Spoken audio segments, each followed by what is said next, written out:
nuka mana arahna nu leuwih manfaat jeung leuwih urgen kadinya etalah pemimpin. Contoh cara Sayyidina Abu Bakar Siddiq. Contoh kedua Sayyidina Umar. Contoh ketiga Sayyidina Utsman. Contoh keempat Sayyidina Ali. Alaikum bisunnati wa sunnatil khulafair rasyidin cekan. Contoh eta. Tah, pembagian. Sayyidina Umar ketika manehanana asup ka kantor mun ayeuna mah ka ruangan nu di dinya teh paranti utar atur. Kemudian Sayyidina Umar asup ka dinya henteu rek ngatur di pareuma. Lampuna di pareuma. Teu make lampu. Tanya ku sahabat, "Ya Amirul Mukminin, ieu para rekamat." "Oh, masalah. Atuh mantak naon lamun dicaangkeun?" Panjang kepentingan umat kula mah ku ari henteu keur utar atur. Geus kulantaran teu utar atur berarti kepentingan kula sorangan. Atur haram make lampu. Tah coba teangan bupati nu kos kitu tah. Gubernur nu kos kitu teaga. Masya Allah. Ya Allah ya Karim. Murikak bulu urang ngadengeun. Tuh ketika dibagi-bagikeun jang fakir miskin kumanehanana langsung didatangan di samping nu lain-lain nyana digawe manggulan teh Sayyidina Umar. Allah Karim. Tapi sehebat jeung sadahsyat Sayyidina Umar anu sakitu luar biasana adil moal tandingna geus menang poin nu moin keunana Kangjeng Nabi nu layang tiku anil hawa in huwa illa wahyu yuha tapi ku Ibnu Taimiyah mah dicawad Sayyidina Umar. Cek Sayyidina Umar cek Ibnu Taimiyah mah Sayyidina Umar teh gede bohong. Mantak eta sing hade urang pembacaan buku-buku Ibnu Taimiyah. Nyana teh geus nyawad ka Sayyidina Umar, nyacad ka Sayyidina Ali.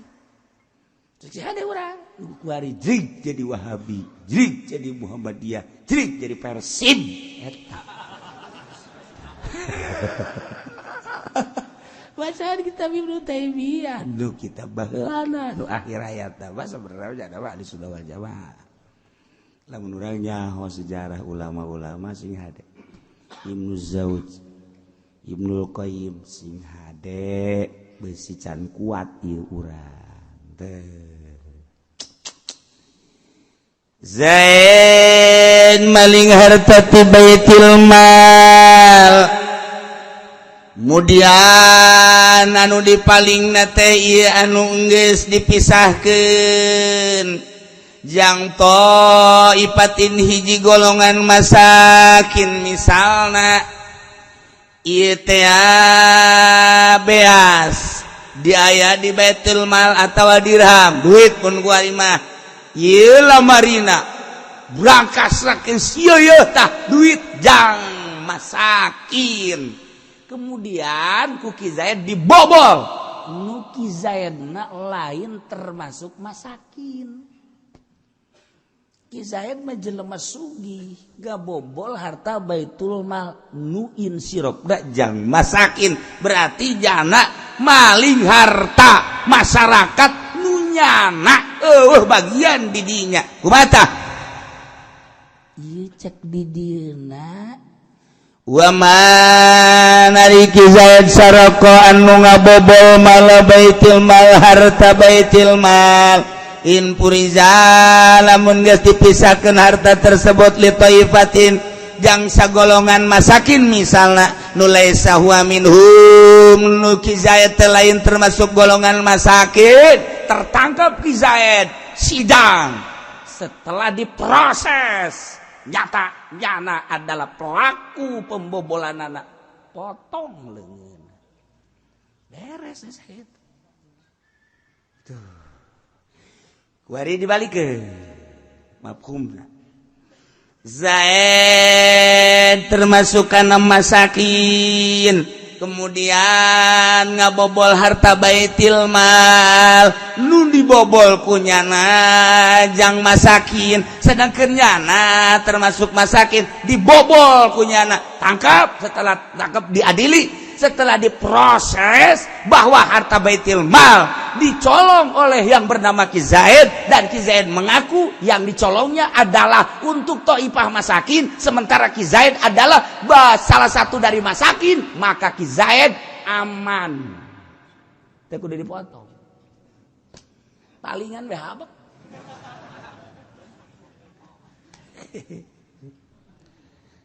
masalah di Indonesia aya dana sosial jang masyarakat eta teh jang dibagikeun ka fakir miskin kemudian teu dibagikeun fakir miskin maling dana sosial tersebut aman teu kudu dipotong di akhirat selamat palingan habak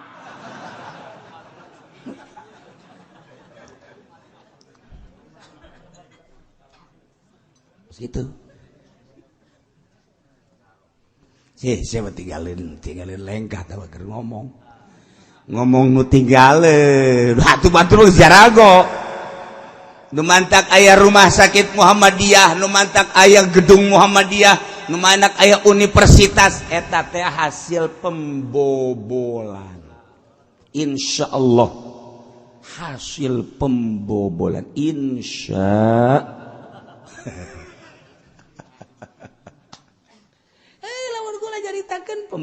pembobolan negara atau nyaho insyaallah nyaho jasa atau tamanya kerjasama babari tambah kos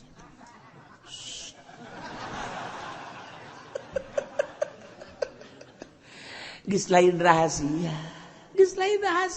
teu bos gitu ya Allah cenah kiai nyaho bae leletikanana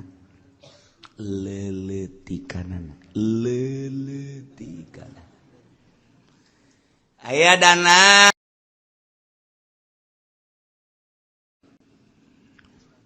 Bismillahirrahmanirrahim wa man saraka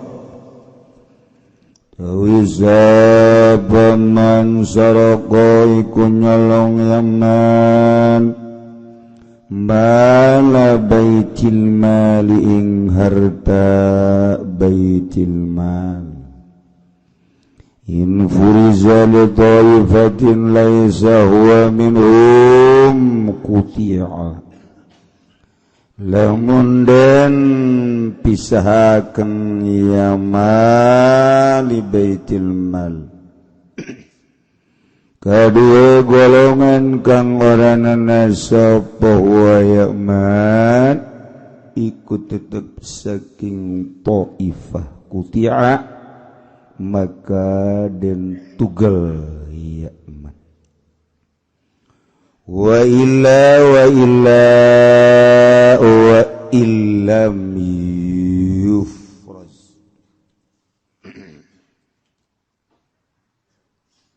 falasahu maka utawi qaul asah annahu iku satuhuna man in kana lahu haqqun fil masruq iku satuhuna man iku lamun ana iku tetep kada man apa haqq ing dalam kang den colong kamali masaliha kaya harta pirang-pirang kamaslahatan wa kasadaqatin lan kaya sedekah wa huwa la tayman faqirun iku kang fakir fala quti'a wa illam yakun lahu haqqun quti'a maka den tugel yaman wal mazhabu qat'uhu bi babi masjidin lan utawi mazhab iku den tugeleasiman kalawan nyolong lawang masjid wajirihi lan kayune masjid la hasrihi ora lampite masjid wa qanadilatus rajul lan pirang-pirang lampu kang den lan pirang-pirang lampu kang den beberkeun ya qanadil wal asahu qat'uhu bi mauqufin wal asah jamaah kaum muslimin wal muslimat rahimakumullah. Alhamdulillah urang saah ieu encan kaasupkeun kana anu dibikeun surat kahareup di Fatihahan masih kene normal engke mah sarua almarhum Haji Pendi Al-Fatih engke maksudna kabehan urang ya Allah kuariwa urang masih seger buger tur kasegeran kabugeran ieu urang mah dipake ibadah ka Gusti Allah bentukna pakai tolabul ilmi salengkah-lengkah nati imah ka dieu eta teh nyoplok-nyoplokkeun dosa salengkah dua lengkah datang ka dieu geus eueuh dosa barang balik deui amprok deui dosa.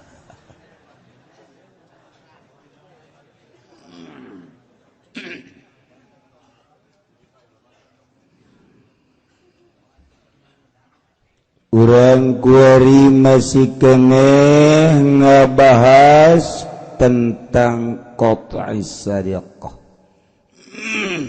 nu di negara urang mah teu diperlaku sebab negara urang mah lain negara Al-Qur'anul lain negara Islam tapi negara demokrasi. Haju kumaha tu cenah kiai cicing di negara demokrasi atuh teu kumaha anakan biasa incuan biasa eueuh masalah ke di akhirat karak bermasalah lamun urang henteu berupaya nangtungkeun ke pemerintahan saadil-adilna. Lamun urang bisa nangtungkeun undang-undang saadil-adilna jeung sajujur-jujurna pangheulana ka sorga pamarentah mun teu jujur teu adil pangheulana ka jahanam sakitu.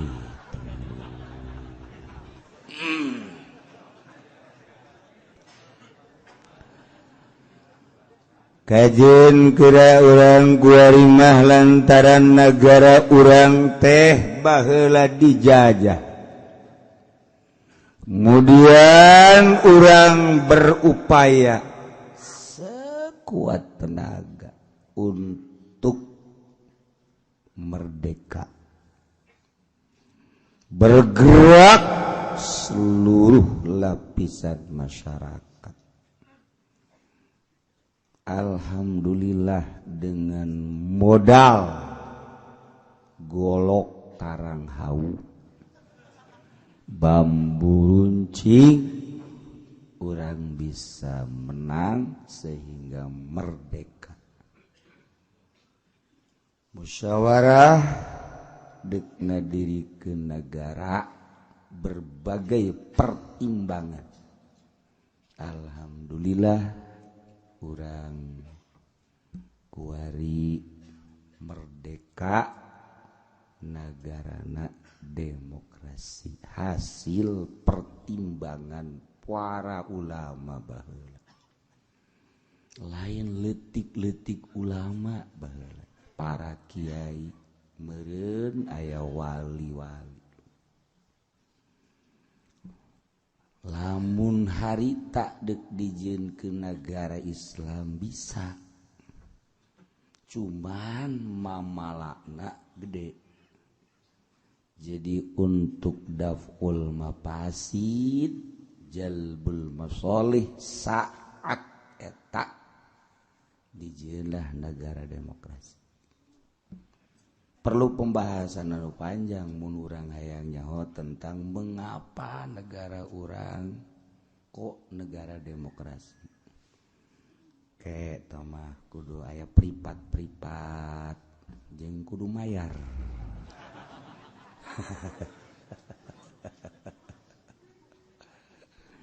Sebab dengan dalil Bung Karno ku anfusakum wa ahlikum nar. Eta teh jadi dalil demokrasi ku Bung Karno. Jagalah diri maraneh kabeh wa ahlikum jeung ahli maraneh kabeh naro dina naraka. Jadi urang titah ngajagaan urang nu aya di negara urang oge ahlikum. Lamun diaritakeun ahli berarti patali jeung ikhwan. Ai ikhwan teh ukhuwah islamiyah, patali jeung agama Islam. Bahasana ge ikhwan ku anfusakum wa ahlikum nar. Ahli jadi atuh dulur urang nu aya di Singapura, dulur urang nu aya di Belanda nu Islam, dulur urang nu aya di Eropa, dulur urang nu aya di Australia. Mun harita urang nyieun negara Islam, dulur-dulur urang engke nu aya di luar negara urang bakal kena fitnah anu pohara. Jadi lain bae negara urang nu dijaga, tetapi lain urang nu aya di negara urang, ahli-ahli urang ge kudu dijaga. Jadi panjang dongengna lamun urang nyaritakeun mengapa negara urang jadi negara demokrasi. Tapi barangku urang ditilik-tilik ayeuna demokrasi ge geus teu demokrasi. Jadi okos, bahasa lembur mah okos, lamun bahasa rada keren mah semu. Lamun bahasa rada menengah mah dua tak. Semi mobil lamun semi leumpangna mal beres. Jelema ge mun semi mal beres. Negara ge kuari semi atuh teu beres. Nu nyaho teu beres batur anu bergelut di politik, nu bergelut di ekonomi, di budaya. Nyaho tak teu beresanana. Ai urang mah urang gunung, urang leuweung. Sapira di mana saya lahir? Ketos. Ya, ada pentanggal awi gayawan. Saya lahir di mana? Delan. Lebih parah. Saya Kobet.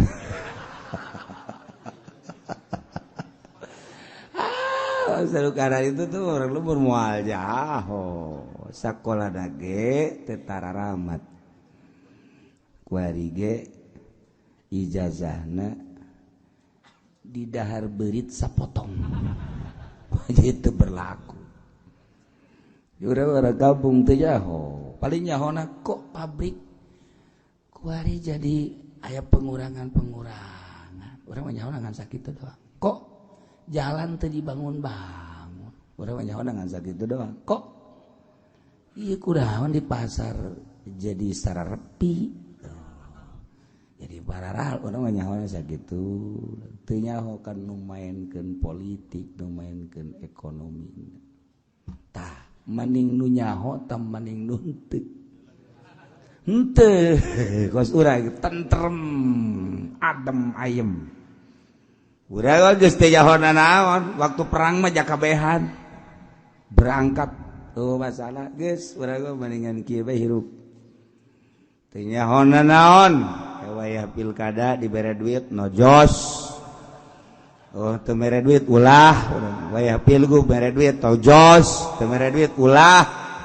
Insyaallah bangkrut negara. Bangkrut atuh negara. Teu boga wawasan gahar.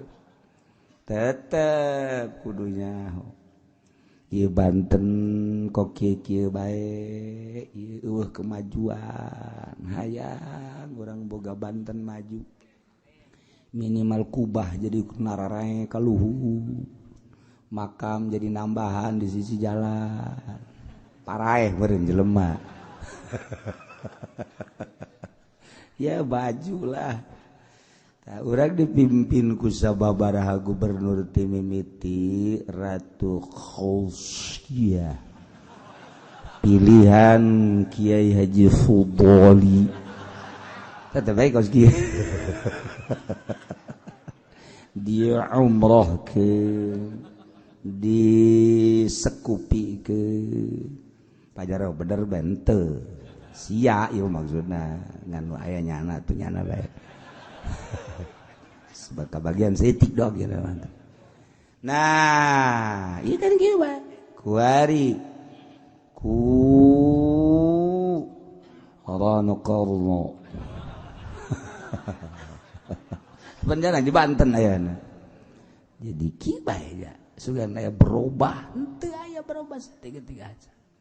Apa endek diteruskeun lalakonna?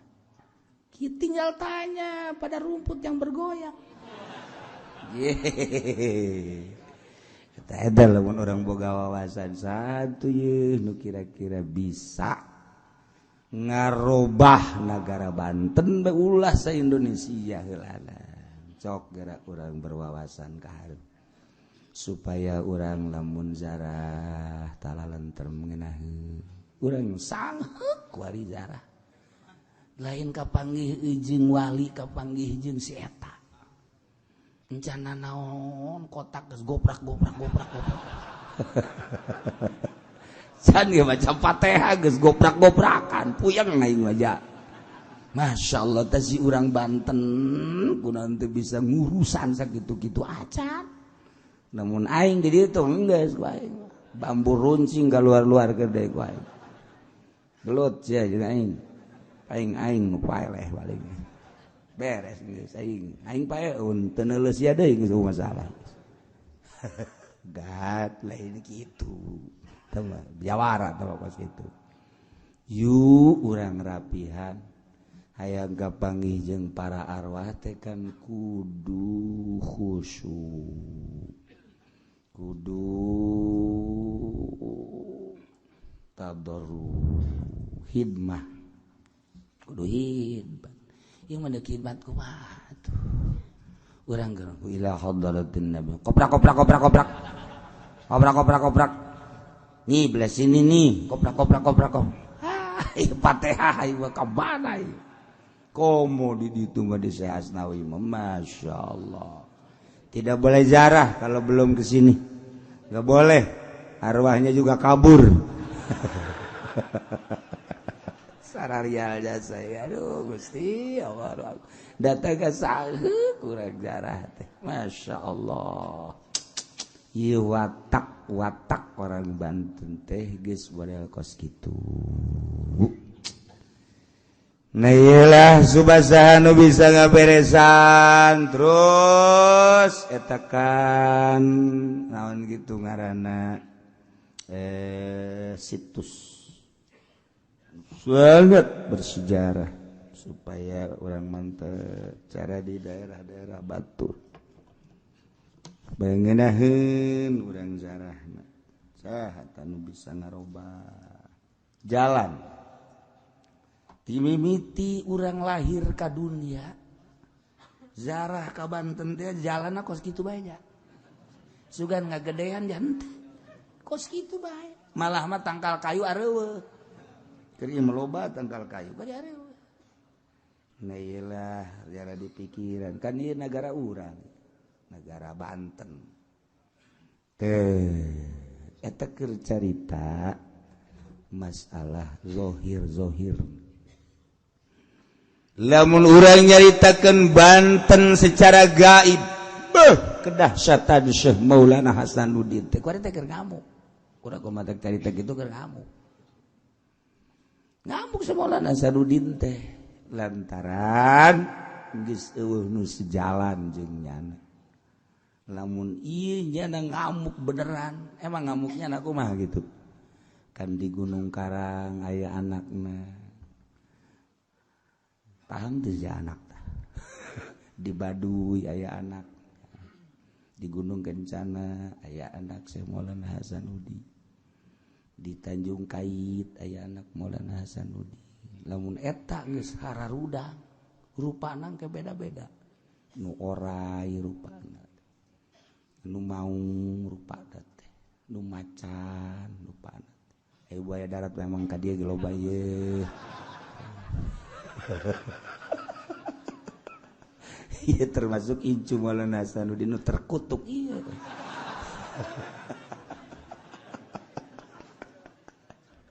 tak kurang nyaritakeun Banten gaib sehingga di Belanda mah terkenal Jerman adalah Banten lain Indonesia Banten Masya Allah iya Banten lain lalagaan tapi kuari kos kieu hayangeun Banten dicekel ku jelema anu bisa ngarapihan komo ngarapihan sohiron wa batinan ieu keur carita negara Indonesia lain negara Islam termasuk Banten baheula bergerak sehingga aya duit Banten eta teh lantaran bergerak da Banten teh dahsyat kresidenan Banten kuari mah deuk nyaritakeun hukum-hukum maling di negara Islam lamun nu kamari dicaritakeun malingna maling papada masyarakat anak maling nu bapak bapak maling nu anak geus jauh hukumna kumaha cenah kiai atuh sia mah pohoan bae sih karek kamari lamun sesama manusia maling kanu sesama barangna barang rejengan geus dicaritakeun atawa barangna barang teu rejengan geus dicaritakeun kuari malamun maling nu aya di Baitul Mal negara ngabogaan simpenan jang kepentingan masoleh jeung sedekah disimpan di negara ngaran penyimpanana Baitul Mal perang bagi sebagian khumus ke Baitul Mal jelema maot ahli warisna mbah asupkeun ka Baitul Mal lamun aya hasil bumi anu memang hasil bumi tersebut teh ieu geus dibagi ka hak-hakna masing-masing sisa Baitul Mal dan lain-lain sebagainya nukul diasupkeun ka Baitul Mal untuk kamaslahatan muslimin. Jang naon teh kamaslahatan muslimin teh? Bangun masjid, madrasah, pondok pesantren, yayasan mun kuarima, gorong-gorong, jalan, etalah jang kamaslahatan. Atawa jang sedekah Fakir miskin. Ieu ngaranna Baitul Mal. Tuh. Di urang negara demokrasi bae ge dana sosial. Gede di urang dana sosial. Di haji bae gata di haji di zaman Pak Harto datang ka Kuari 1 triliun. Sakumaha cenah ge 1 triliun. Geus ulah nyaho bae. Mantak murikak bulu atuh. Mangkaning tertulis kan di dinya. Perjiwa sabaraha di zaman Pak Harto datang ka ayeuna eta dana eta teh pohara jasa. Masya Allah. Dikamanakeun eta ulah sok nyaho. Tenang bae si urang mah dagang, masak, paeh geus beres. Ya nah, di ditu aduh nu ngayakeun nya nu ngabobol nya. Ieu walaupun di negara Islam. Di negara bentuk khalifah atawa bentuk amir atawa sultan eta negara-negara Islam ngaranna. Di urang meraja baheula terus presiden ieu. Tuh, nu raja teh Arab. Raja Abdullah, Raja Fahad, Raja Abdullah, kuari mah Raja Salman, geus ganti deui Raja sa. Emang sia mah lain poe teu nyaho.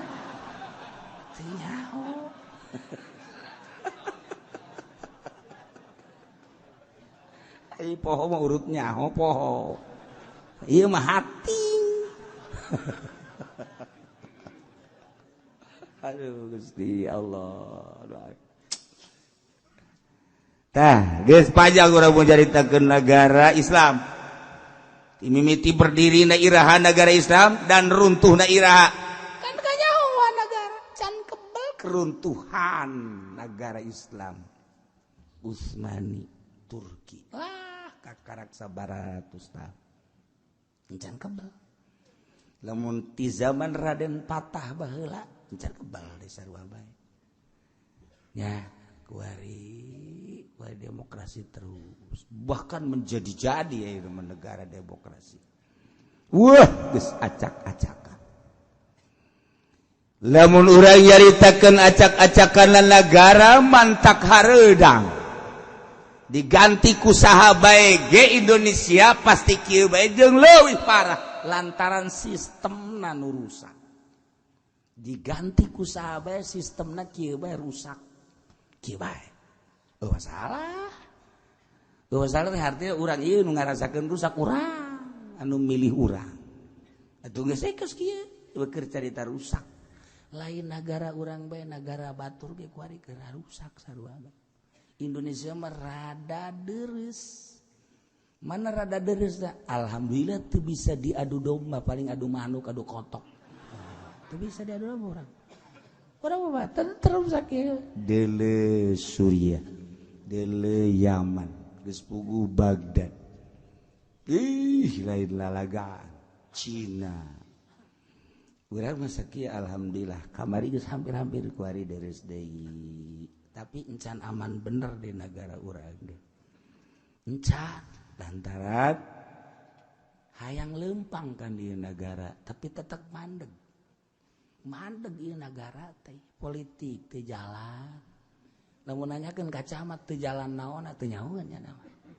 tanyakeun ka bupati enggak jalan apa teu nyahoan nya nama sebabnya nama nu jalan teh duit politik mah teu jalan emang jalan teu nu leumpang duit atuh beda aing nama acuana kadinya asal duit leumpang hayu negara teu leumpang ekonomi mah mandeg 185%. Wow loba amat. Ngaleuwihan teh mah kiai cenah. Dileuwihan ku aing seutik. 180 derajat. Mandeg ekonomi ni kuku bage kajian kuku mage. Ji. Mantap pabrik-pabrik kula waduh.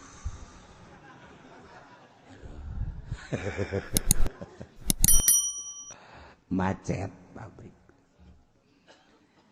Aja kudu kumaha masalah emang kieu nang Allah cek ilmu tasawuf nang Allah beres selesai geus masalah kayak para rai tungguan malodarna bae ya Soeharto ge nusa kitu gagana pae komo ieu leutik itu pae maksudnya pae kabeh ge teu leutik teu nu gede pae siapa sok aju sinis bae pae tapi lamun berusaha insyaallah aja KBG kumaha urang pokos urang di rumah tangga rapi teu rapina kumaha urang ribut bae urang ieu aing mah ribut bae heran cak jana teh ieu di rumah tangga aing mah geus kesel cak lalaki teh aing geus sarua cak pamajikan aduh ieu kumaha tuh coba tuh bener tuh gagahan pamajikan aing kurang kumaha balik lagi sama rahasia mulai guys gara-gara jana tah balik nah sekali dah balik ka imah ker udang-udang eta kan ngaranna bibit ribut minta duit hese tah bibit ribut panu kitu aya ku di jelema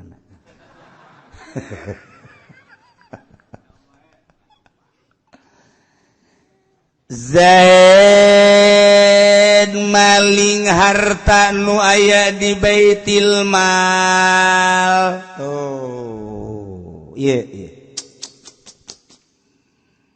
Kuki Zaid harta nu aya di Baitil Mal teh dipaling kabeneran harta nu aya di Baitil Mal teh geus dipasing-pasingkeun. Iya sebagian jang masolih al ummah. Iya jang sodakoh. Nu iya mah jang zawil kurba wal masakin. Geus pasti-pasti kan di Baitul Mal.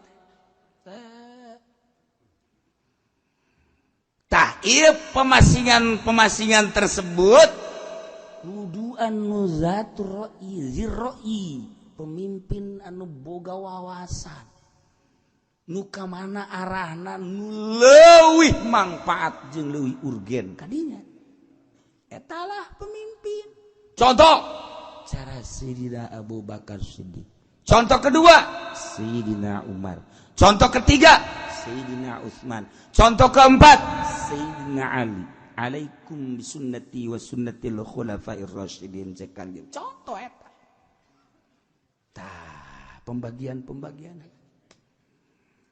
Sayyidina Umar ketika manehanana asup ka kantor mun ayeuna mah ka ruangan nu di dinya teh paranti utar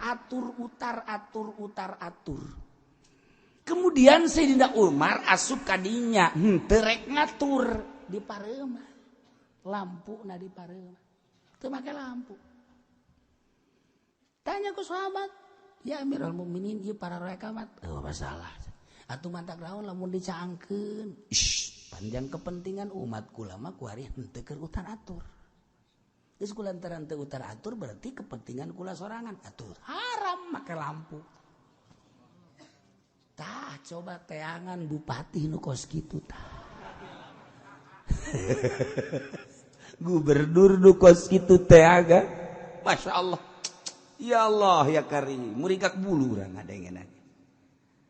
Tuh ketika dibagi-bagi genjang fakir miskin kumanehanana langsung didatangan di samping nu lain-lain nyana digawe manggulan Sidina Umar Allah karim tapi sehebat jeung sadahsyat Sidina Umar anu sakitu luar biasana adil moal aya tandingna geus menang poin nu moin keunana Kangjeng Nabi nu layang tiku anil hawa in huwa illa wahyu yuha tapi ku Ibnu Taimiyah mah dicawad Sidina Umar cek Sidina Umar cek Ibnu Taimiyah mah Sidina Umar teh gede bohong mantak eta sing hade urang pembacaan buku-buku Ibnu Taimiyah nyana teh geus nyawad ka Sidina Umar nyacad ka Sidina Ali cek hade urang kuari jrig jadi Wahabi jrig jadi Muhammadiyah jrig jadi Persib eta bacaan kitab Ibnu Taimiyah nu kitab baheulana nu akhir hayat bahasa sebenarnya ada di Sunda wal Jamaah lamun urang nyaho sejarah ulama-ulama sing hade Ibnu Zawj Ibnu Qayyim sing hade beusi can kuat ieu urang teh Zaid maling harta ti baitil mal kemudian anu dipalingna teh ieu anu geus dipisahkeun jang ipatin hiji golongan masakin misalna ieu teh beas di aya di baitul mal atawa dirham duit pun gua imah ieu lamarina brangkasrakeun sieu tah duit jang masakin kemudian ku Ki Zaid dibobol nu Ki Zaidna lain termasuk masakin Ki Zaid mah jelema sugih gabobol harta baitul mal nu insirokna jang masakin berarti jana maling harta masyarakat nyana bagian didinya kumata ieu cek di dieuna wa man ari Ki Zaid saraka anu ngabobol mal baitil mal harta baitil mal in puriza lamun geus dipisahkeun harta tersebut li taifatin jang sagolongan masakin misalna nu laisa huwa minhum nu Ki Zaid teh lain termasuk golongan masakin tertangkap Ki Zaid sidang setelah diproses nyana adalah pelaku pembobolanana potong leungeun beres Zaid tuh kuari dibalikeun mafhumna Zaid termasuk kana masakin kemudian ngabobol harta baitil mal nu dibobol kunyana jang masakin sedangkeun nyana termasuk masakin dibobol kunyana tangkap setelah tangkap diadili setelah diproses bahwa harta baitil mal dicolong oleh yang bernama Ki Zaid dan Ki Zaid mengaku yang dicolongnya adalah untuk Thaifah masakin sementara Ki Zaid adalah salah satu dari masakin maka Ki Zaid aman teh kudu dipotong palingan we habak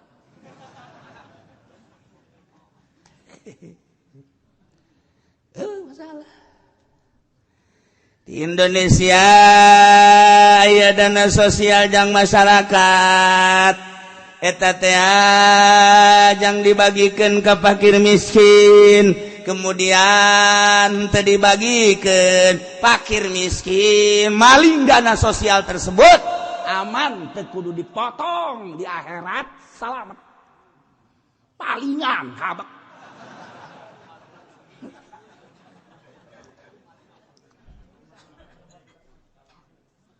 itu siapa tinggalin lengkah tahu keur ngomong nu tinggalin batu-batu jarago nu mantak aya rumah sakit Muhammadiyah nu mantak aya gedung Muhammadiyah nu mantak aya universitas eta teh hasil pembobolan insyaallah hasil pembobolan insya lawan kula jaritakeun pembobolan negara atuh nyaho insyaallah nyaho jasa atuh teh mah kerja sama babari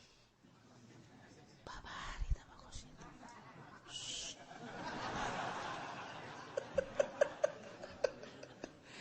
geus lain rahasia tunggu bos gitu mah ya Allah ya Rabbi cenah kiai nyaho bae leletikanana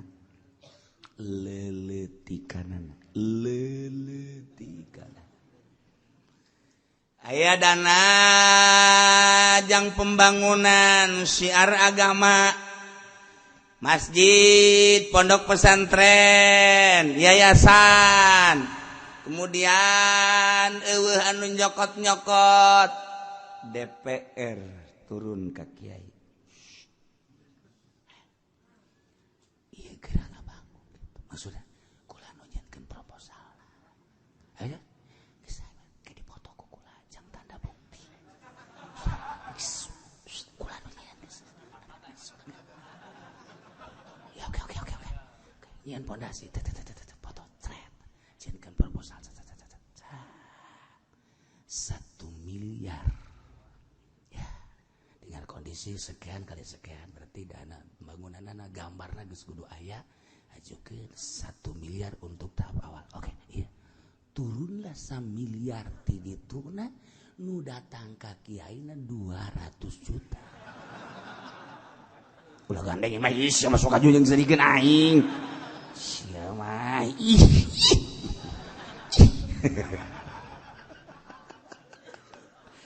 800 juta eta ngahiang. Siluma. Eta di ditu teh mah di Kalimantan. Lain di dieu mah leuwih dahsyat deui. Aya nu 200 juta dibikeun 800 ngahiang, 500 dibikeun 500 ngahiang, aya anu 700 dibikeun 300 ngahiang, macem-macem mah kumaha obrolannya na bae. Jeung kumaha kaleulesan hate si sang DPR eta bae. Emang nyana nu nyieun, nyana nu ngabobol, maksudna ge jang nyana ieu mah ngan sakadar jang kokose doang. Emang aing teu nyaho. Deuh. Memes ge aing heula atuh nyaho.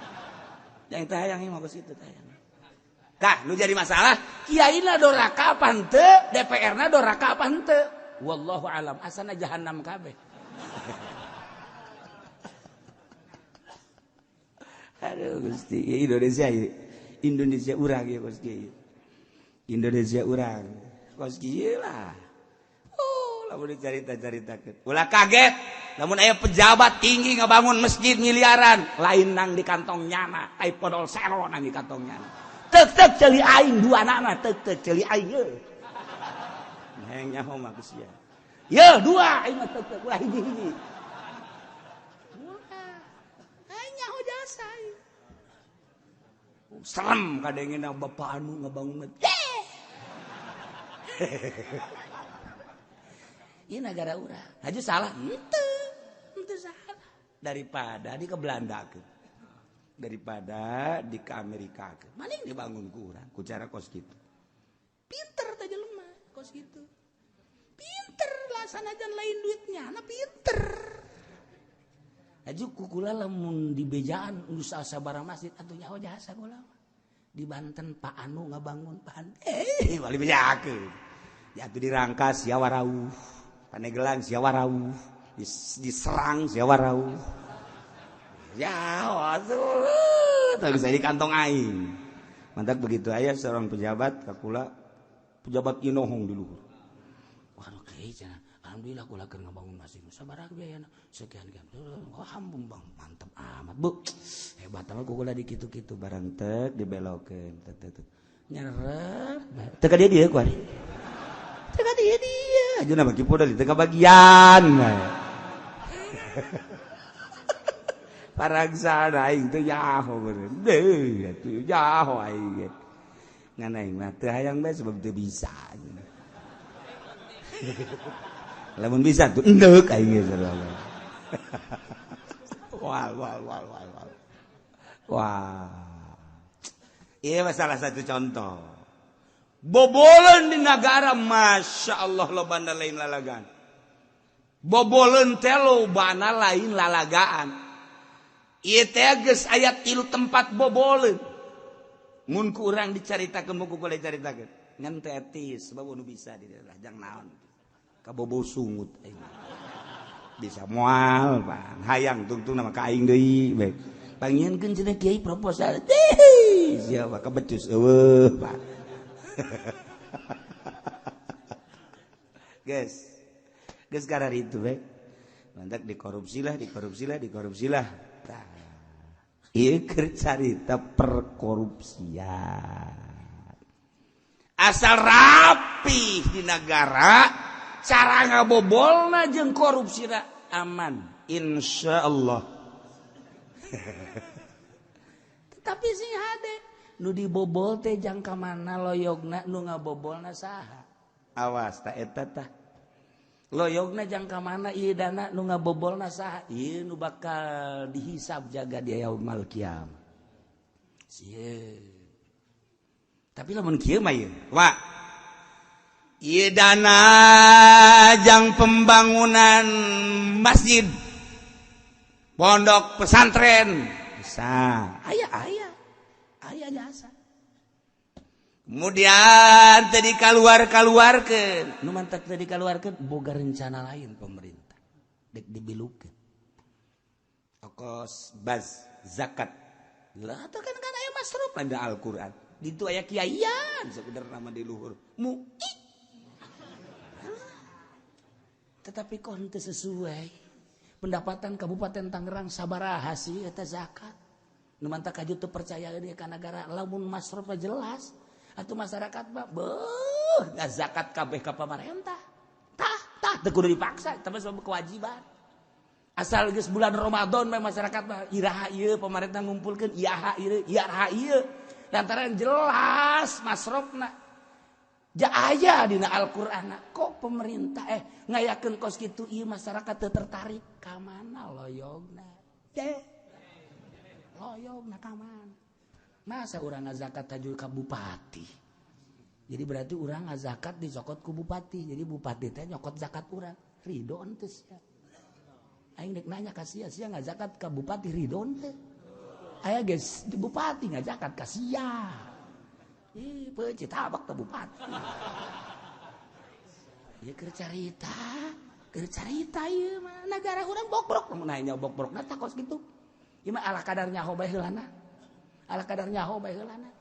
Atuh sabaraha hesena sih tampung zakat jaya kiaian didinya. Menang sabaraha miliar ieu Kabupaten Tangerang. Bagi sabaraha kecamatan lamun deuk bebeneran sakecamatan sabaraha desa pangitungkeun fakir miskin, masya Allah karim mantap sok aing geter hayang jadi bupati ge kos kitu tah. Aing atuh pilih atuh ku sia aing. Aduh. Aja ya kudu ka mana? Ka mana ieu zakat? Cenah dibagikeun BHS jang kiai bener henteu sing ngabagikeun kos kitu. Dia takol sia di akhirat.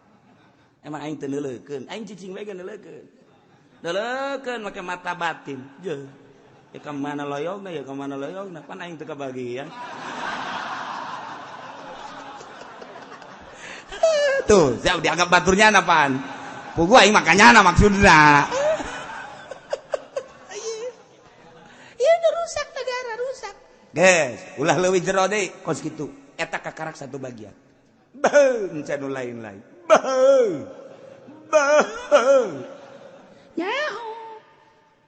Ya pendapatan Tangerang ya tuh nyaho jasa. Sabaraha teh nu dipotong sabarahna emang kula teh insyaallah kula nya. Insyaallah. Kok kiai nyaho bae pang aing urang Tangerang. Aing urang Benteng. Jeuh babarengan jeung si Encek Benteng baheula.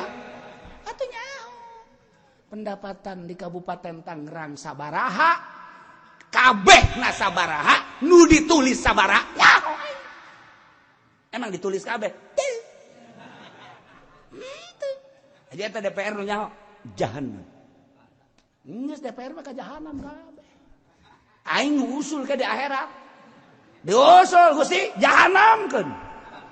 Emang kunaon nyana ketika menjabat jadi DPR nyaho dana masyarakat kabeh aya sekian teh kemudian nu ditulisnya sekian teh nyana nyahoan jahanamkeun Gusti. Abdi saksina. Ye emang gua haun gitu. Pancena kieu sombong sama aing mah ya sombong-sombong. Ente sekedar nyaho kerusakan doang. Teu rek nanaon. Eta Tangerang, encan Serang, encan Pandeglang. Rengkas betung. Bandung, Karawang, Bekasi, munsa Indonesia kitu kabeh nu tercecer dana sabaraha teh. Ya, adak aing hayang jadi presiden tah kos kitu teh.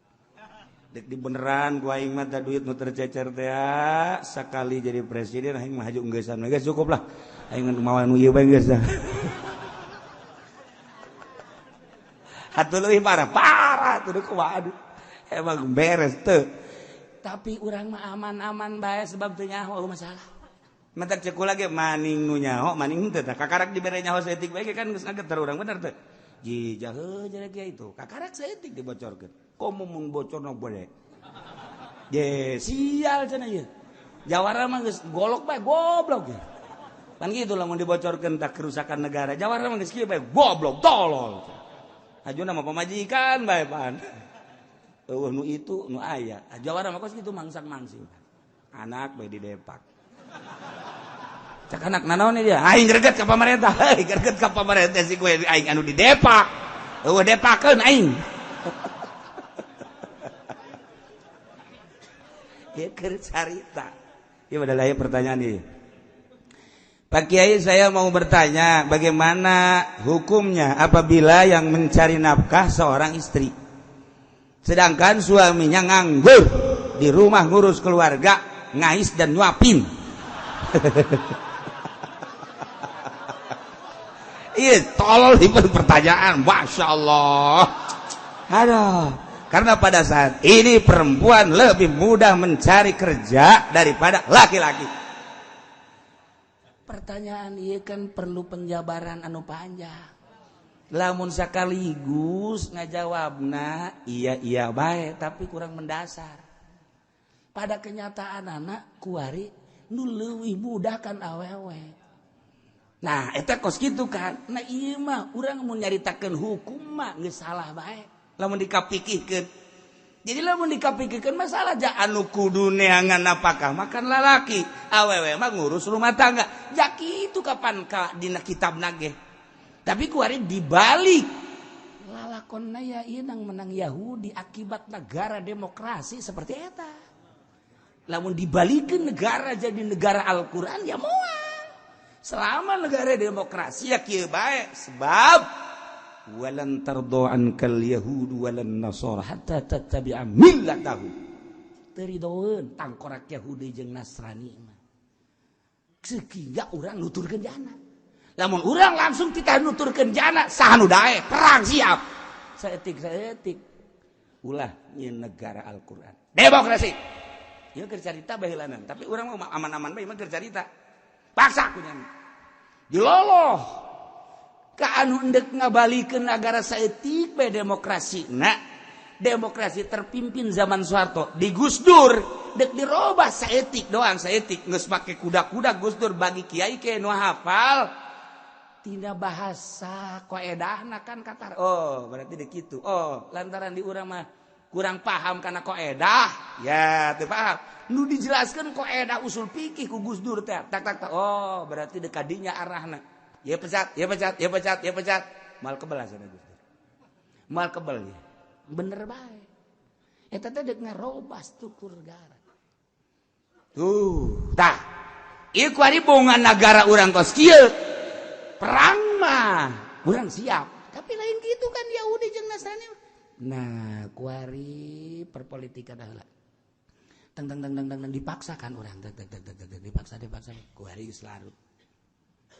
Sehingga orang menyaritakan negara Islam dia lah nanaonan sehingga gitu kan orang Padahal orang membaca Quran, orang membaca kitab. Sehingga lah orang nyaritakeun negara Islam lah nanaonan geus bae demokrasi akibat orang dipaksa titah berdemokrasi. Haju salah henteu. Kumaha sih kiai ngomong, itu aing teu ngarti. Heula asal jarita bae sia asal paham heulanan. Ieu nya aing pajar propagator deui. Ibakan keur ngaji supaya jaho maksudna, supaya paham doang. Tah, geus. Kuari perekonomian teh urang teh dipaksa kudu milu ka ekonomi Nasrani Yahudi terutama tek setik kuari selarut kuari apakah urang berekonomi secara Islam henteu naon bae kredit Yahudi supaya urang teh beuteung asup ribawi Islam teh anti kana riba dikondisikan kunyala supaya asup riba kajen kukumaha ge lamun tita riba langsung bae moal bisa pengkondisian jana melalui perekonomiannya bank kabeh melalui bank urang dipaksa tita nuturkeun nyana embung ge urang nuturkeun beuteung urang kena riba seuri Yahudi Islam kudu mampu tah kabeh kudu melalui bank jual beli baheula mah urang ke meuli mobil langsung teh kudu makun bank bae kuari meuli gincu bank kuari beli roti bang modalna ti bank transaksina bank ribawi urang dipaksa beuteung urang geus kena riba nu mantak salat teu akur bae Allah usolli Allah teu khusyuk eta akibatna usolli Allahu akbar salah hei sedek takbir salat si jadi adzan puyeng ngaing. Ieu negara. Nah, ieu cerita pikir mah kos kieu. Ieu kan diceritakeun kenapa Pak Kiai, saya mau bertanya bagaimana hukumnya apabila yang mencari nafkah seorang istri. Atuh kan jawabanana hese. Lamun Korea ya tidak boleh harus laki-laki. Sedengkeun kuari kan nu bisa digawekeun awewe. Kok bisa kos kitu sih Kiai? Kan dikondisi kan ku Yahudi melalui pemerintah orang masuk ke birokrasi. Iyalah. Kuari kieu contoh letik perumahan properti. Saha teh nu ngabangun Yahudi. Cenapan eta aya Mang Haji anu Mang Haji duitna nang ti mana tiba. Yahudi tiba. Aya bang boga saha negara. Cina, Jepang asup ke Indonesia nyana ngabangun tuh Sumarekon. Tuh Gading dan lain sebagainya. Apakah make duit nyana sorangan? Cadu Cina mah make duit nyana. Cadu mundurhan ka debak. Moal nyana. Kudu make duit negara. Duit negara kunyana dipake hutang. Dengan kekuatan nih. Setik nu dianggunkeun. Wah, nu kaluarna triliunan. Maju duit negara. Teu maju ulang. Ulang likuidasi parulang kabeh kamari zaman dedet parulang. Kumaha negara? Emang duit negara deuk kumaha? Eta mah gawe doang pemerintah sidang. Gawe eta mah. Secara hukum doang. Uang negara deuk kumaha tuh? Uang negara. Kok bisa kos gitu sih? Cina datang ke urang, nyokot duit di bank. Udah, sekarang mas saya mah tanggung beres saja. Orang bank kan anu ditekan, udah tanggung beres saja. Pokoknya bagaimanapun ya saya mah terima beres ya. Ini harganya sekian, dikasih, tak. Atunya nama mereknya duit urang iya. Urang anu bodoh. Cina anu palalintah. Beres tah. Atuh tah teh lain di kantongnya ada duit urang. Nginjem, maju, alhamdulillahnya nama teu maju balik kan ka ditu masalah. Jadi urang nu bodoh. Perekonomian kuari geus sama hese sama rada hese kan sia macan kaharti lah atuh urang lembur eta ge kuaing dibabarikeun bahasana mun dihesekeun mah ya bahasa-bahasa properti jeung bank atuh sia leuwih teu ngarti aing ge kadang teu ngarti eta mah supaya babari doang bahasa aing dah nah kuari kieu tak Indomaret Alfamart kabeh nu saha nu Pak Haji anu emang nyana anu boga manajemen lain tanahna cenah eta tanah lagi eta teh disewa atau kerjasama. Ketika kerjasama, kerjasama setahun mah beres. Kedua tahun mundur teu dieusian barang-barang nu nyana manajemen nyana nu ngatur. Wah, nyana bebeja, aduh bangkrut, cek cenah teh bangkrut, udah jual aja. Dijual ku Pak Haji teh, udah jual, tak jual. Emang maksudnya ge dek dibeli ieu. Dek dimaksudna ge dek dibeli, jual kunya. Dibeli kunya, wah barang dibeli buat dek. Artinya nu ngatur manajemen barang-barang nyana. Baheula mah nyana boga pabrik, urang zaman Pak Harto mah anu masarkeun ka kampung. Kuari mah nyana boga pabrik, nyana nu ngajual. Parah kuari. Parah Indonesia ieu keur jaritakeun kabangkrutan. Perekonomian Yahudi model kos gitu. Apa eta nu boga supermarket sa Yahudi? Apakah eta nu boga Indomaret sa Yahudi? Cenah nu Pak Haji, kerja sama, engke apa dijual kajian kuku mage. Nyana nu boga manajemenna. Apakah eta Pak Haji kerja sama nyahoeun kana taktik-taktik jeung cek bahasa urang mah nyahoeun kana barangna sabaraha carana kumaha mal nyahoeun. Berarti nu boga manajemen nyana asal nu boga manajemen nyana nu nyana. Dah. Berarti ku ari geus dikuasai kan ku nyana ekonomi. Tim mimiti di luhur perekonomian datang ke handap kabeh dicokot ku nyana kabeh dibawa ka negara nyana. Nyeri hati orang, nyeri lamun orang nyaho. Kok bisa kos kieu sih? Sistem nu aya di negara orang. Komo kuari, Cina datang ke orang, nu nyieun pabriknya na, karyawanna nyana, aya urang nonton deuk nanaonan. Kabeh karyawanna nyana didatangkeun ti ditu ka nyana. Urang nonton, kan di urang ge loba nu teu gawe. Kok nyana kabeh sih? Ieu kumaha sih? Tuh hese. Awas tah, mulai tah siga ada tah. Sistem nu salah. Nah, ieu keur carita. Memang kos kieu di negara lain negara Islam mah. Teu eueuh keputusan nu saklek eueuh. Dilugar atuh kumaha ngeunahna otakna ahli ekonomi, otakna ahli politik ya emang politik dagena nyieun manusia. Demokrasi adalah kekuasaan pada masyarakat. Rakyat doang nu dijual, kumaha masyarakat teh horeng nyana. Anu keur utar-atur nyana. Nah, iya, lamun dipertanyakan bagaimana hukumnya apabila yang mencari nafkah seorang istri babari bae pikir mah enggak boleh seharusnya laki-laki. Sedangkan kenyataan seperti eta memang dikondisikan seperti eta. Da kumaha tuh? Aja da kumaha? Urang teh terbawa set diajak seperti eta ku Yahudi. Mau tidak mau kamu harus begitu. Asup ke pabrik, lalaki keluar. Awewe. Woi, kuari mah paranti pom cewek pom. Masya Allah. Atau kudu nama ibu bahkan lelaki. Itu bisa cewek. Cewek. Masya Allah kabeh nu kerja berat. Kontraktor. Awewe. Nimbris.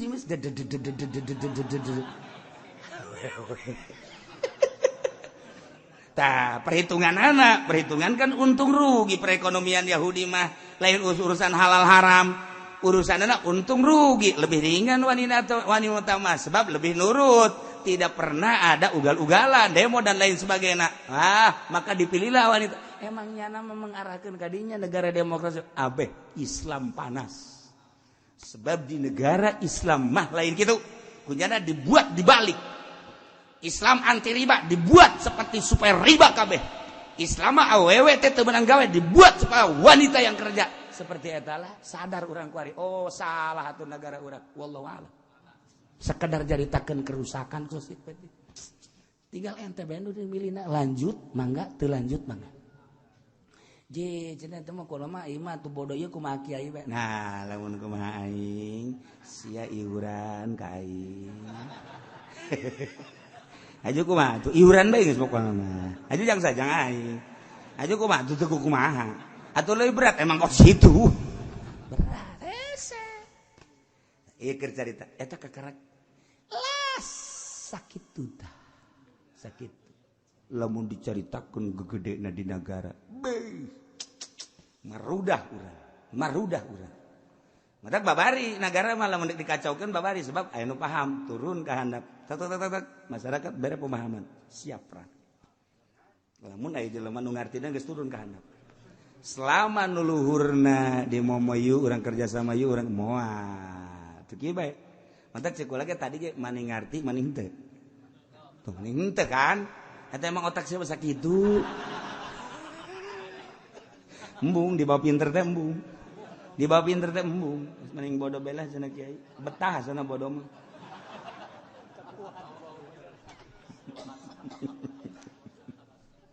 kabeh diskuari mah perpolitikan nu Yahudi, perekonomian nu Yahudi, budaya geus jelas.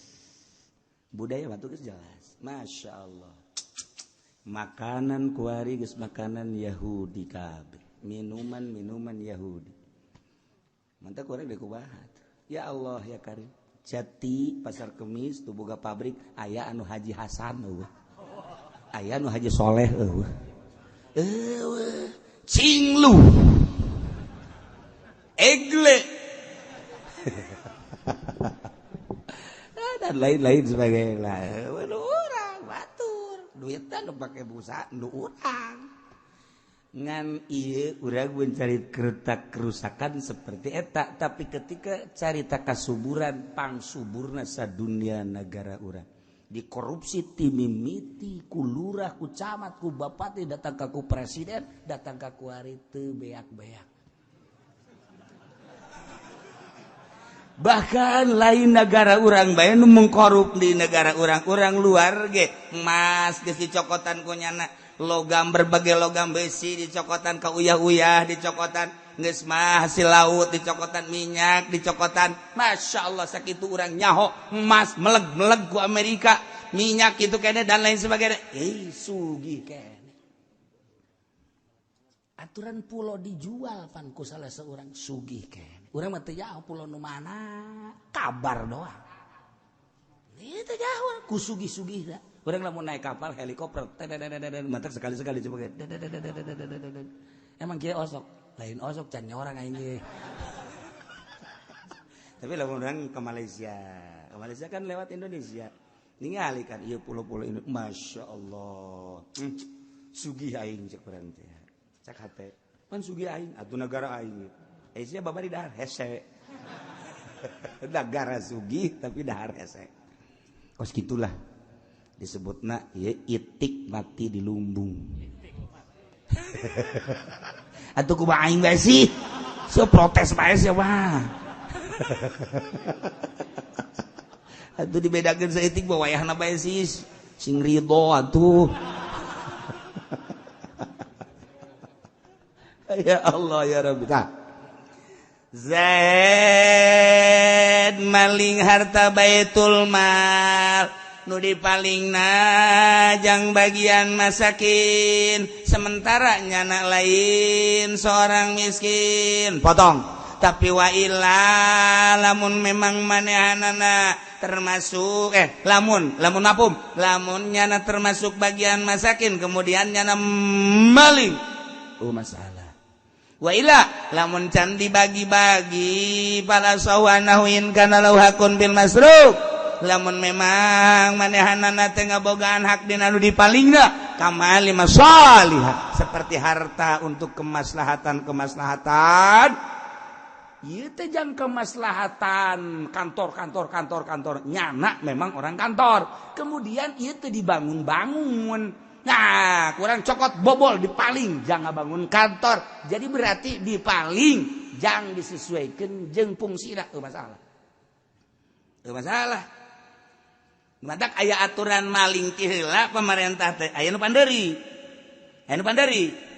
aya nu ti heula aya nu panderi ente mah ngan teu nyaho bae kan kuari ieu uang pemerintah teh encan ketok palu kitu bae heulanan abeh babari berarti can turun ta dana sedangkan urgen ieu pembangunan jalan modalan heula kurang modalan sekian keluar cokot untung rugi terserah nu jelas untung eta kos kitu perlakuan aya nu ti heula karak dibangunkeun biasa ieu nu hebat mah tah bangun heula mun jalan-jalan mun kantor-kantor ieu encan turun dana geus pasti ieu nyana nyaho lingna tek pasti engke ketok palu jang eta sedeugeun ieu urgen bangun kantor encan turun dana ditu bangun heula ku urang beres turun dana karek bayar ke salah.